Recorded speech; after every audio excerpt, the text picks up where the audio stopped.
Okay, so now the next thing we're going to cover is another way to get through these input fields using the tab key.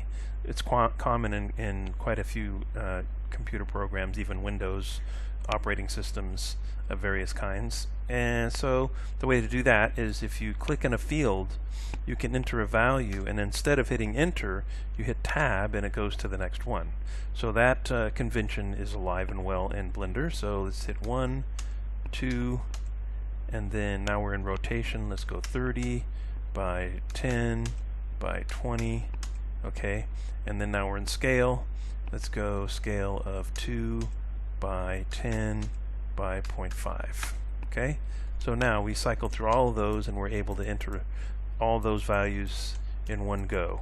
Sometimes you want to enter exact values to get something in a position or rotation or what have you, and you want to just cycle through them and you know what they're going to be already. That's where that a lot of times that will come in handy. Alright, so let's clear all those out. Alright, and so another thing that comes up is how to get something to an exact size. Because if you're scaling something like this, you're not actually entering an exact size value in there, right? So you don't really know how big it is if you scale it by that much, right? You just know you scaled it a percentage of what it was, because 1 is basically like saying 100%, and 0.5 is like saying 50% of what it was, okay? So now if you go down to the next slot, you have dimensions. Now in dimensions, the main difference is you can't sweep through here and enter a value like you can up here. It won't work. For example, if I try to sweep through here and put a value of 5, it will go back to the size that it was. And it would appear that it's not working. It is working, it just won't take all of them at the same time for whatever reason. But you can tab through them. For example, if you wanted to set these all to 1, tab 1, tab 1, and now you've reduced the box in half. Before it was 1, so now the scale value is 0.5.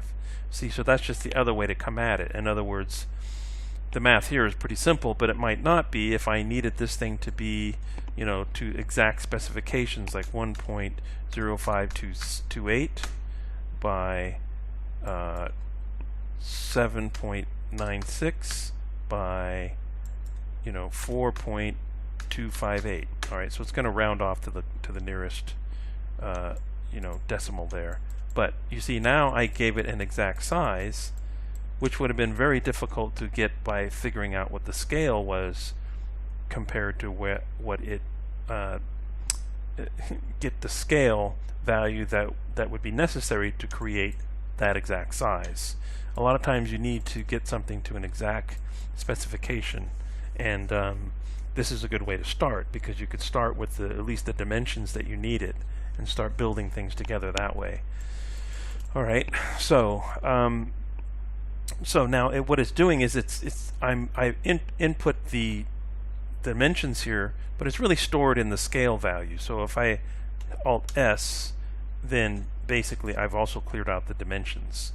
So the dimensions are basically just a readout of what the dimensions are, and I'm actually manipulating the scale to give me the dimensions, but I can go the other way, so it will manipulate the scale by putting in the dimensions, if that makes any sense. Alright, so that's how the dimensions work. And remember that you can't do it all at once, because that won't work. You have to do one at a time, and you can just do it like that. Okay, so now the next thing is going to take a few minutes to explain, so it's kind of another subject, so we'll cover that in the next video.